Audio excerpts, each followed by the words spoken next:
এখন আমি রেডি হয়েছি, যাব ননদের মেয়ের গানের ও কবিতার প্রতিযোগিতা অনুষ্ঠান আছে, সেখানটায় যাওয়ার পর আমি দেখাচ্ছি ও কিভাবে অনুষ্ঠানটা করলো। কবিগুরু রবীন্দ্রনাথ ঠাকুরের লেখা হারিয়ে যাওয়া। ছোট্ট আমার মেয়ে সঙ্গিনীদের ডাক শুনতে পেয়ে সিঁড়ি দিয়ে নিচের তলায় যাচ্ছিল সে নেমে, অন্ধকারে ভয়ে ভয়ে থেমে থেমে।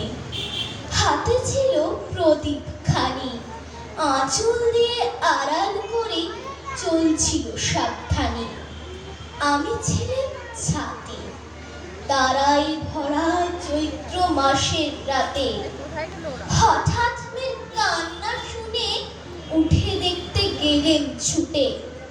সিঁড়ির মধ্যে যেতে যেতে প্রদীপটা তার নিভে গেছে বাতাস।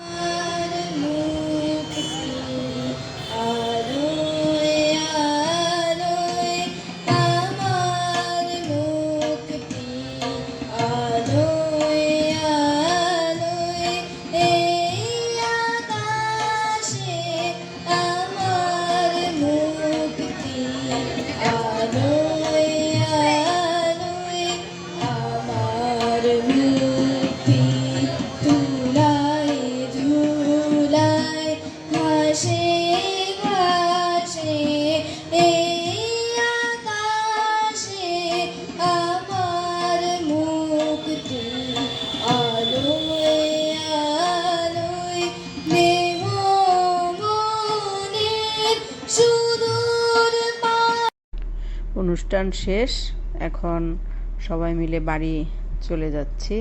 তোমাদের কেমন লাগলো জানিও।